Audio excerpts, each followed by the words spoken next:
نحمده ونصلي على رسوله الكريم أما بعد أعوذ بالله من الشيطان الرجيم بسم الله الرحمن الرحيم رب اشرح لي صدري ويسر لي أمري واحلل عقدة من لساني يفقهوا قولي رب زدني علما رب زدني علما رب زدني علما اللهم أرنا الحق حقا وارزقنا اتباعه وأرنا الباطل باطلا وارزقنا اجتنابه آمين یا رب العالمین۔ جی، تو کل کی کلاس میں جو ہے غزوہ خندق کا واقعہ ہم ابتدا کیے تھے، شروع کیے تھے، مختصر سا ہوا تھا۔ تو کہاں تک ہوا تھا ہمارا واقعہ کل؟ خندق کی کھدائی کے بارے میں، ٹھیک ہے، وہاں سے پڑھنا تھا نا کہ آپ صلی اللہ علیہ وسلم نے یہ جو مشورہ دیا تھا، کس نے دیا تھا یہ مشورہ خندق کھودنے کا؟ یعنی مجلس میں کون سے صحابی نے اس کا مشورہ دیا تھا؟ ایک صحابی کے بارے میں بتائی تھی نا میں کہ انہوں نے یہ خندق کھودنے کا مشورہ دیا تھا۔ کون تھے وہ صحابی؟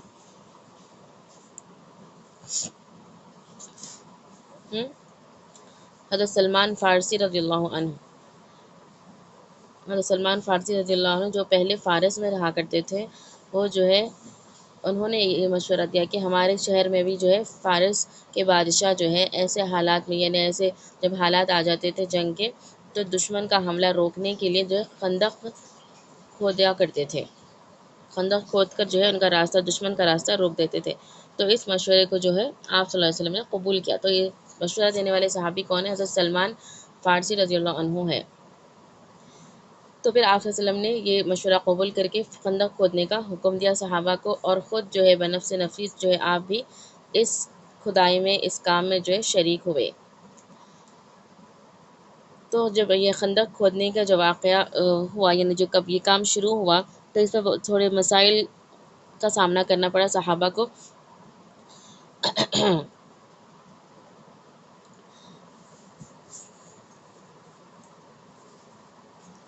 تو اس خندق کی جو کل لمبائی تھی وہ تقریباً 3.5 میل تھی۔ 3.5 لمبائی، یعنی لمبائی میں جو ہے 3.5 میل تھی، اور چوڑائی اور گہرائی کی جو ہے صحیح مقدار جو روایت میں نہیں ملتی، لیکن یعنی یہ بھی بہت زیادہ گہرا بھی تھا اور بہت زیادہ چوڑے بھی تھے خندق۔ تو جس کو جو ہے عبور کرنا، جس کو پار کرنا جو ہے دشمن کے لیے آسان نہ ہو، یعنی اتنی جو ہے لمبائی اور چوڑائی اور گہرائی رکھی گئی تھی تاکہ دشمن کے لیے وہ پار کرنا، وہ خندق پار کرنا جو ہے آسان نہ ہو، ممکن نہ ہو۔ اور حضرت سلمان رضی اللہ عنہ کے خندق کھودنے کے واقعے میں یہ آتا ہے کہ وہ روزانہ جو ہے 5 گز لمبی اور 5 گز گہری خندق کھودتے تھے۔ یعنی حدیث میں ملتا ہے کہ حضرت سلمان فارسی رضی اللہ عنہ جو ہے جب خندق کھودتے تھے تو وہ روزانہ جو ہے 5 گز لمبی اور 5 گز گہری خندق کھودتے تھے۔ تو اس سے ہم کو معلوم ہوتا ہے کہ خندق کی گہرائی جو ہے 5 گز ہوتی تھی۔ تو اسلامی اب لشکر کی تعداد کتنی تھی ہمارے مسلمانوں کی اس وقت اس جنگ میں؟ کل 3000 تھی، اور کل جو ہے 36 گھوڑے تھے۔ کتنے تھے؟ 36 گھوڑے تھے۔ اب اس لشکر میں جو ہے کچھ نابالغ بچے بھی اپنی جو ہے ایمان کی جوش سے کھڑے ہوئے تھے، نکل کھڑے ہوئے تھے، لیکن آپ صلی اللہ علیہ وسلم نے ان بچوں کو واپس کر دیا جو 15 سال سے کم عمر والے تھے۔ یعنی جو اتنے چھوٹے بچے بھی جو ہے جذبہ ایمان کی وجہ سے جو ہے وہ بھی جو ہے اس جنگ میں شریک ہونے کے لیے آئے تھے، لیکن آپ صلی اللہ علیہ وسلم نے 15 سال سے جو کم عمر تھے بچے ان کو واپس کر دیا، اور 15 سال کے اوپر جو تھے ان کو لے لیا۔ تو اس میں جو ہے حضرت عبداللہ بن عمر رضی اللہ عنہما بھی ہے، زید بن ثابت رضی اللہ عنہ ہے، ابو سعید خدری رضی اللہ عنہ ہے، اور برا بن عازب رضی اللہ عنہم ہے۔ تو یہ جو ہے 9 عمر صحابہ تھے اس وقت، تو یہ بھی جنگ میں شامل تھے۔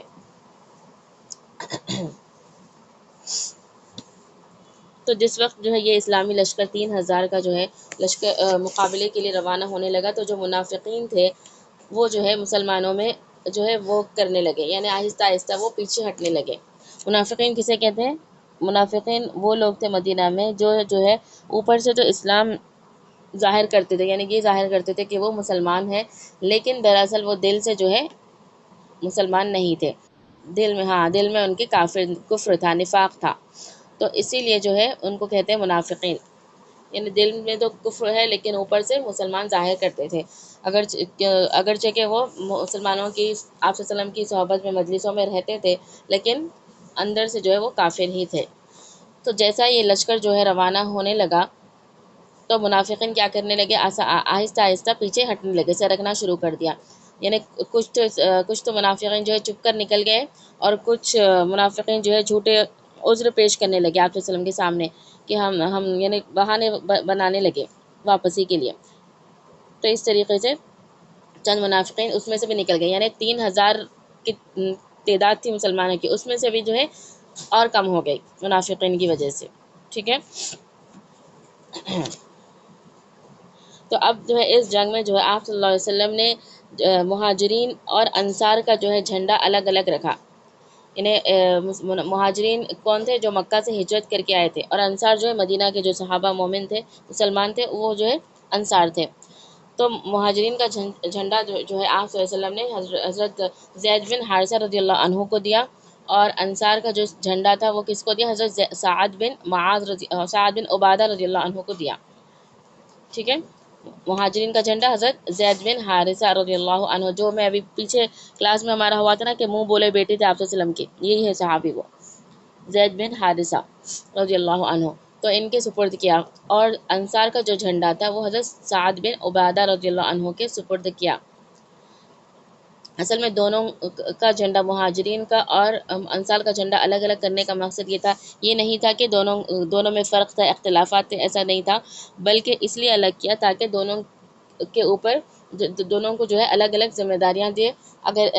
کیونکہ اگر ایک ہی جھنڈے کے سائے میں رکھیں گے سب کو، پورے لشکر کو، تو اس میں جو ہے ایک کے اوپر ہی ذمہ داری بوجھ پڑ جائے گا ذمہ داریوں کا، تو اسی لیے الگ الگ جو ہے گروہ بنایا آپ صلی اللہ علیہ وسلم، اور اس طریقے سے جو ہے انہوں نے کیا کیا، آپ صلی اللہ علیہ وسلم نے ذمہ داریوں کو الگ الگ کر دیا، تقسیم کر دیا، یعنی صحابہ کے درمیان، مہاجرین کے درمیان اور انصار کے درمیان جو ہے ذمہ داریوں کو تقسیم کر دیا، تاکہ دونوں کے درمیان جو ہے مدد کرنے کا، تعاون کا جذبہ جو ہے بیدار ہو، مضبوط ہو۔ تو اب آپ صلی اللہ علیہ وسلم نے پورے لشکر کے جو ہم مہاجرین اور انصار تھے ان کو جو ہے 10 آدمیوں کی جماعت میں تقسیم کر کے ہر 10 آدمیوں کو جو ہے 40 گز خندق کھودنے کا ذمہ دار بنا دیا۔ یعنی آپ صلی اللہ علیہ وسلم نے کیا کیا، مہاجرین اور انصار کو جو ہے 10 آدمیوں کا گروپ بنا دیے، تو 10 آدمیوں کی جماعت میں تقسیم کر کے ہر 10 آدمی کو کتنے گز خندق کھودنے کا حکم دیا؟ 40 گز خندق کھودنے کا ذمہ دار بنایا، یعنی ہر 10 آدمی مل کر 40 گز خندق کھودیں گے۔ تو اس طریقے سے کیا، جب گروپ میں مل کر ہم کام کریں گے تو وہ کام جو ہے آسان ہو جائے گا، اور اس میں ایک دوسرے کی مدد کرنا، ایک دوسرے کا یعنی ہمدرد بننا، وہ اس میں جو ہے وہ جذبہ پیدا ہوتا ہے۔ اس لیے آپ صلی اللہ علیہ وسلم نے یہ کیا، اس طریقے سے جماعتیں بنا کر ذمہ داریاں تقسیم کی۔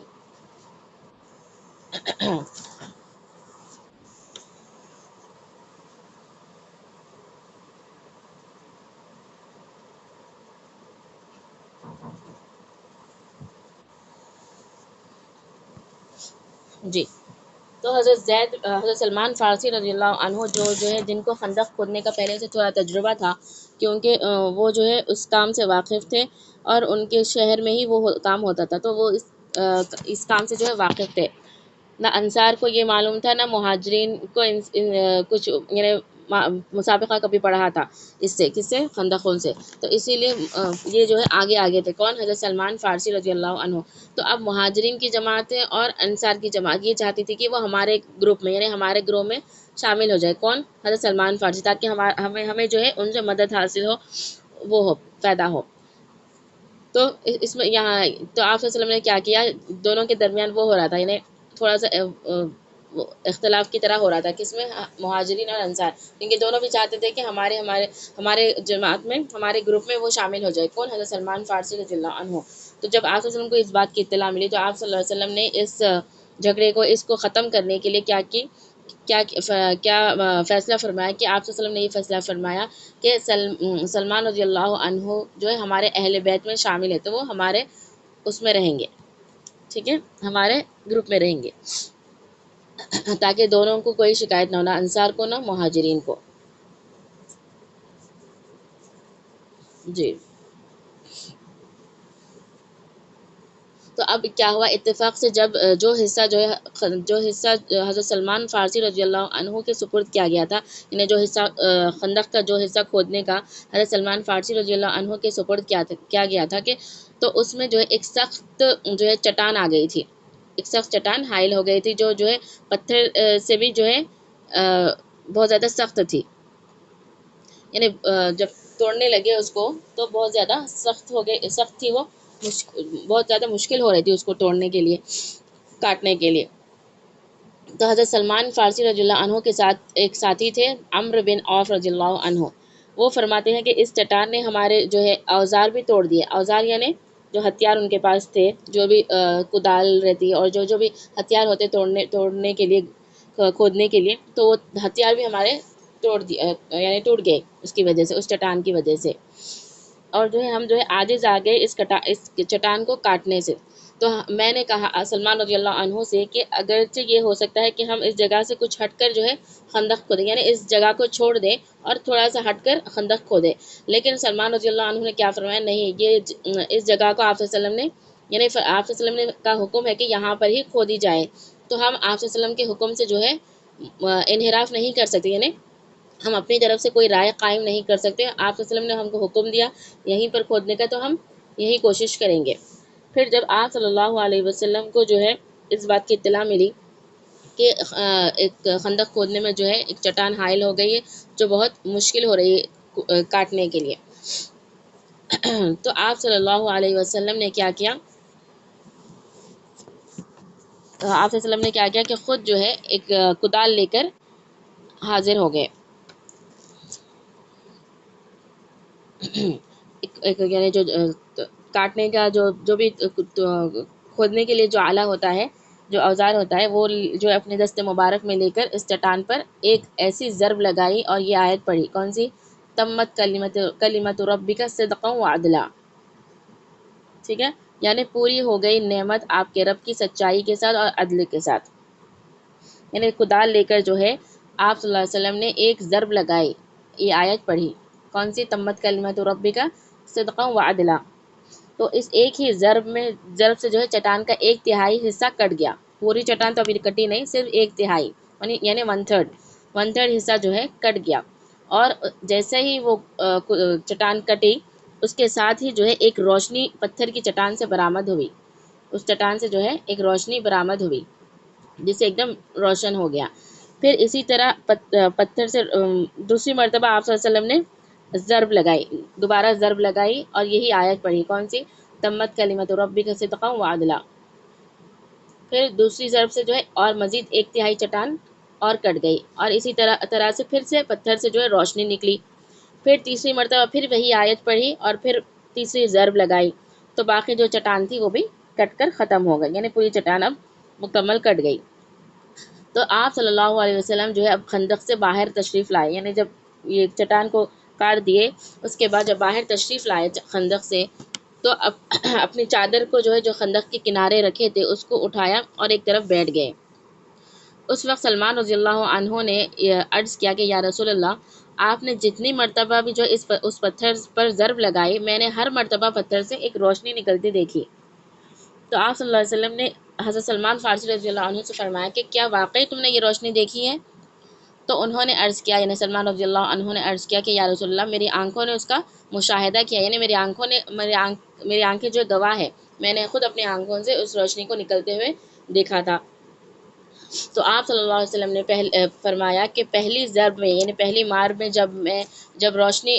جو ہے نکلی، میں نے اس روشنی میں یمن اور کسرا کے شہروں کے محلات دیکھے، یعنی جیسے ہی اس پتھر پر آپ صلی اللہ علیہ وسلم نے ضرب لگایا اور جو روشنی نکلی، تو اس روشنی میں جو ہے، اس نور میں جو ہے آپ صلی اللہ علیہ وسلم کو یہ دکھائی دیا، کیا دکھائی دیا، یمن اور کسرا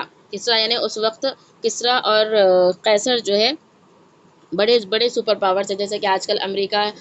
وغیرہ ہے سپر پاور، تو اسی طریقے سے اس وقت کسرا اور روم جو ہے، قیصر کہتے تھے، قیصر جو ہے، یہ دو جو ہے بڑے بڑے سپر پاورز ہوتے تھے۔ تو اس روشنی میں جو ہے آپ صلی اللہ علیہ وسلم کو یمن اور کسرا کے شہروں کے محلات دیکھے آپ صلی اللہ علیہ وسلم نے، اور جبریل امین علیہ السلام نے مجھے بتلایا کہ آپ کی امت جو ہے ان شہروں کو فتح کرے گی، یعنی جیسے ہی آپ صلی اللہ علیہ وسلم کو یہ محلات دکھائے گئے تو جبریل امین علیہ السلام نے کہا کہ آپ کی امت جو ہے یہ شہروں کو، یہ محلات کو فتح کرے گی۔ پھر دوسری مرتبہ جب میں نے ضرب لگائی تو مجھے رومیوں کے سرخ محلات دکھائے گئے، یعنی رومی قیصر جو میں ابھی بتائی نا، کسریٰ اور قیصر، تو یہ دو جو ہے بڑے بڑے سپر پاورز تھے اس وقت۔ تو دوسری ضرب میں جو ہے روم کے جو ہے محلات، سرخ محلات تھے ان کے، سرخ یعنی ریڈ، ٹھیک ہے، سرخ محلات دکھائی دیے،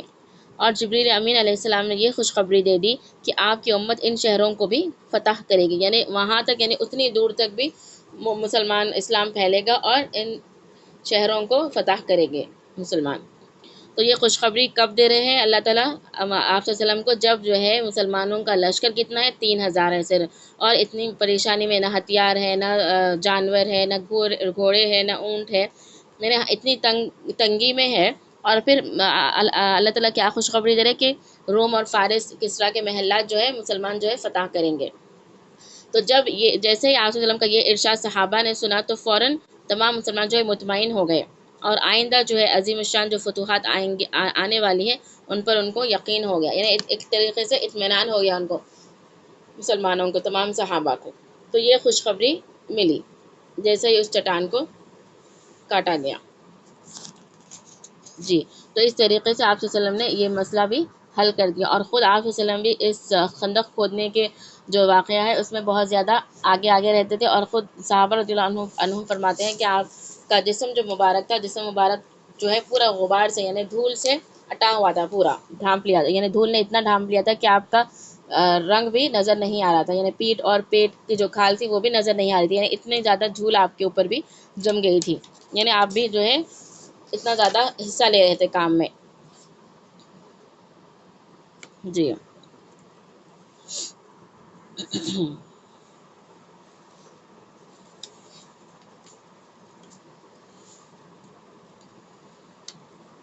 تو اس جیسے یہ خوشخبری جو ہے آپ صلی اللہ علیہ وسلم نے دی، تو اس وقت جو منافقین خندق کی کھدائی میں شامل تھے، یعنی چند منافقین ایسے تھے وہ جو ہے اس میں خندق کی کھدائی میں شامل تھے، وہ کہنے لگے صحابہ کو کہ تمہیں محمد صلی اللہ علیہ وسلم کی بات پر حیرت اور تعجب نہیں ہوتا، کیونکہ وہ تمہیں کیسے یعنی باطل اور بے بنیاد وعدے سنا رہے ہیں، یعنی یہاں ہماری حالت یہ ہے کہ ہمارا لشکر صرف 3000 ہے، ہمارے پاس ہتھیار نہیں ہے، ہمارے پاس جانور نہیں ہے، ہمارے پاس سامان کچھ نہیں ہے، اور تم کو وعدے دکھا رہے ہیں کہاں کے، کسریٰ اور قیصر کے محلات کے، یعنی روم کے محلات کے تم کو خواب دکھا رہے ہیں، یعنی کیسے باطل اور بے بنیاد وعدے سنا رہے ہیں، کون کہہ رہے ہیں؟ منافقین،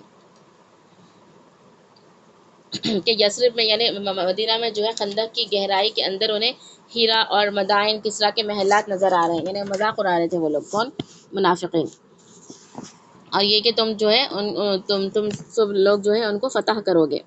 ذرا اپنا حال تو دیکھو کہ تمہیں اپنے تن بدن کا تو ہوش نہیں ہے، اور ہم کہاں وہ یعنی کسریٰ اور روم کے محلات ہم کہاں فتح کرنے لگیں گے، یعنی مذاق اڑا رہے تھے وہ لوگ، آپ صلی اللہ علیہ وسلم کی جو خوشخبری تھی اس پر مذاق اڑا رہے تھے۔ تو اس واقعے پر جو ہے یہ آیات نازل ہوئی، کون سی؟ جب ہم آگے پڑھیں گے ترجمہ کریں گے ان آیات کا، جب سمجھ جائے گا۔ اذ یقول المنافقون والذین فی قلوبہم مرض ما وعدنا اللہ ورسولہ الا غرورا، یعنی اس آیت میں کہا گیا کہ منافقین کے جو ہے دلوں میں کیا مرض ہے، بیماری ہے، ان کے بیماری یعنی کس کی بیماری ہے؟ نفاق کا مرض چھپا ہوا ہے ان کے دلوں میں، جو ہے نفاق ہے، یعنی کفر ہے ان کے دل میں، اس لیے وہ لوگ جو ہے ایسی باتیں کر رہے ہیں کہ اللہ تعالیٰ نے اللہ نے اور اس کے رسول نے جو تم سے وعدہ کیا ہے وہ ایک بے بنیاد ہے، دھوکہ ہے، ٹھیک ہے، نعوذ باللہ۔ تو یہ کیا ہے؟ ان کا اصل میں ان کے دل میں جو ہے نفاق ہے، ان کے دل میں مرض ہے، نفاق کا مرض ہے، تو اسی لیے وہ لوگ ایسی باتیں کر رہے ہیں۔ یہ آیتیں جب اس وقت نازل ہوئی تھی۔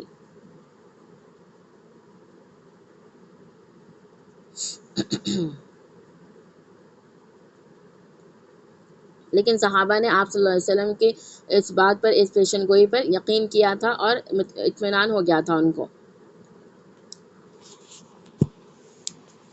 جی، تو اب جو خندق کھودنے کا جو واقعہ چل رہا تھا، یہ جو کام چل رہا تھا، اس میں جو ہے کوئی مزدور، کوئی خادم نہیں تھے، سب جو ہے محنت کر رہے تھے۔ تو ایسی حالت میں جو ہے، اور موسم کیسا تھا؟ سخت سردی کا موسم تھا، جس کی وجہ سے یہ بھی بہت زیادہ صحابہ کو پریشانی ہو رہی تھی، اور ہر طرف جو ہے خوف ہی خوف تھا بظاہر اسباب جو ہے اپنے بچاؤ اور اپنی بقا پر کا نہیں تھے، لیکن اور یہ اپنی بچاؤ اور اپنی بقا پر جو یقین کرنا بھی آسان نہیں تھا، لیکن پھر بھی جو ہے صحابہ جو ہے اس پر یقین کیا، جو آپ صلی اللہ علیہ وسلم نے جو ہے جو خوشخبری دی تھی اس پر صحابہ نے یقین کیا، حالانکہ بظاہر تو اسباب ایسے نہیں تھے کہ اس پر یقین کیا جائے، لیکن صحابہ کا ایمان اتنا وہ تھا، بلند تھا، کہ انہوں نے آپ صلی اللہ علیہ وسلم کی اس پیشن گوئیوں پر یقین کیا۔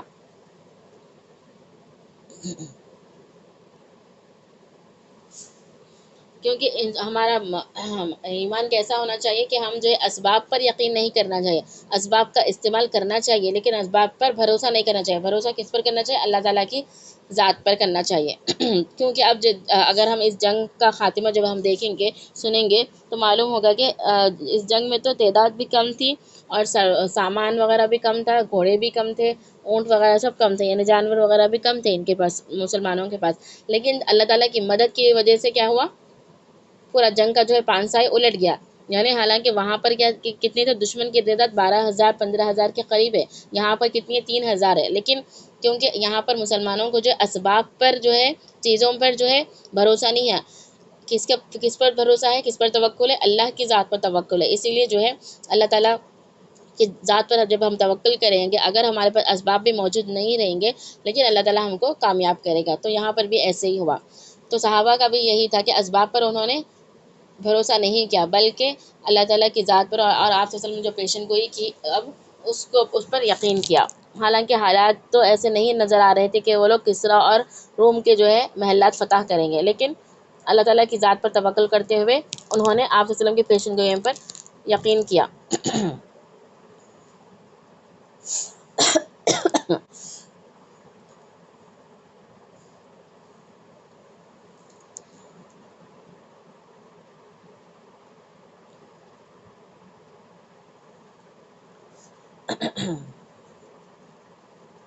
تو اب اس واقعے میں جو ہے خندق کھودنے میں جو آپ صلی اللہ علیہ وسلم بھی جو ہے اپنے تمام صحابہ جو ان کے جانثار خادم تھے ان کے ساتھ جو ہے محنت کر رہے تھے، تو اس میں جو ہے ایک طریقے سے امت کو ایک سبق بھی ہے کہ اپنے خادموں کے ساتھ ہم بھی جو ہے ہاتھ بٹائیں، صرف پورا جو ہے بوجھ ان کے اوپر نہ چھوڑ دے، یعنی محنت اور مزدوری میں جو ہے آپ صلی اللہ علیہ وسلم نے امت کو یہ تعلیم دی کہ خود بھی جو ہے برابر کا حصہ لے۔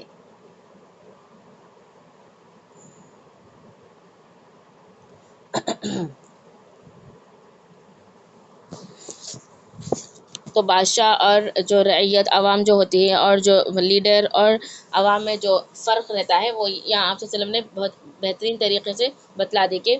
اگرچہ کہ ہم قائد ہے، لیڈر ہے، لیکن پھر ہم کو بھی جو ہے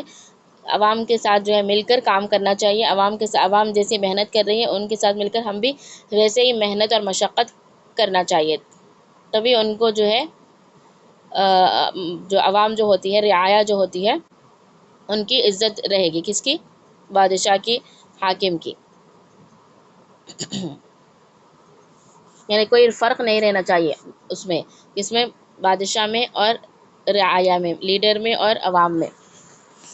کوئی فرق نہیں رہنا چاہیے۔ تو اس واقعے سے جو ہے ہم کو یہ تعلیم ملتی ہے، آپ صلی اللہ علیہ وسلم کے اس واقعے سے، آپ صلی اللہ علیہ وسلم کے اس محنت اور مشقت، یعنی آپ صلی اللہ علیہ وسلم نے بھی بہت زیادہ اس میں محنت اور مشقت کی تھی، اسی لیے جو ہے تو اس سے جو ہے ہم کو تعلیم ملتی ہے کہ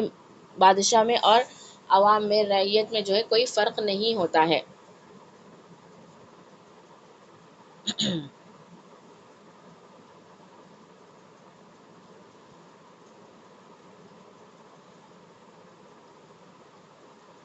تو اب جب آپ صلی اللہ علیہ وسلم جو چٹان جو ہے وہ کر رہے تھے، کاٹ رہے تھے، تو اس وقت کون سی آیت پڑھی تھی؟ تمت کلمت ربک صدقا وعدلا۔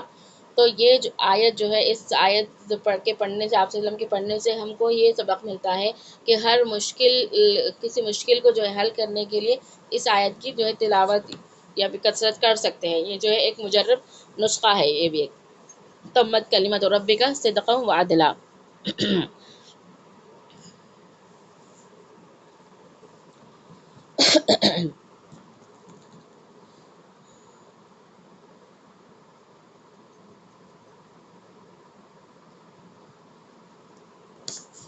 جی، آج کے لیے اتنا ہی کافی ہے، مزید تھوڑا سا واقعہ باقی ہے، وہ انشاءاللہ کال لیتی ہوں میں. سبحان اللہ و بحمدہ سبحانک اللہم و بحمدک نشہد ان لا الہ الا انت نستغفرک و نتوب الیک.